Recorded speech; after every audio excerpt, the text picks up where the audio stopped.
முகநூல் மூலம் இல்லாத முதலீட்டு திட்டத்தில் முதலீடு செய்த 52 வயதுடைய தாதி ஒருவர் 1,07,810 ரிங்கெட்டை இழந்தார்.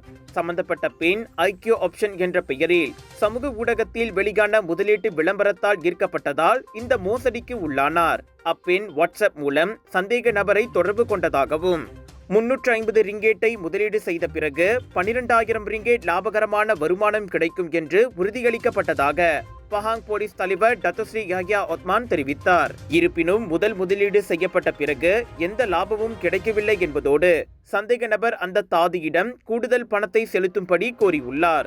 இதனைத் தொடர்ந்து மே மாதம் 23ஆம் தேதி தொடங்கி 28ஆம் தேதி வரை 8 வங்கி கணக்குகளில் 16 முறை தனது சேமிப்பு தொகையான மொத்தம் 1,07,810 ரிங்கேட்டை அப்பெண் பட்டுவாடா செய்துள்ளார் என போலீஸ் புகாரில் தெரிவித்துள்ளார். இந்த விவகாரம் தண்டனை சட்டத்தின் 420வது பிரிவின் கீழ் விசாரணை நடத்தப்பட்டு வருவதாக இன்று வெளியிட்ட அறிக்கையில் யஹ்யா ஒத்மான் தெரிவித்தார். டாக்டர் அப்பாராவ் சன்னாசையின் த ரப்பர் எஸ்டேட் பாய், பால்வெட்டியின் மகன், பல்கலைக்கழக விரிவுரையாளரான சுயசரிதை. இவரின் மகள் டாக்டர் நிஷாந்தி அப்பாராவ் கைவண்ணத்தில் உருவான டிவினிட்டி இன் டைவர்சிட்டி 108 இந்து தெய்வங்களின் சுருக்க கதை. தந்தை மகள் படித்திருக்கும் இந்த சிறப்புமிகு நூல்களை உடனே வாங்கி படியுங்கள்.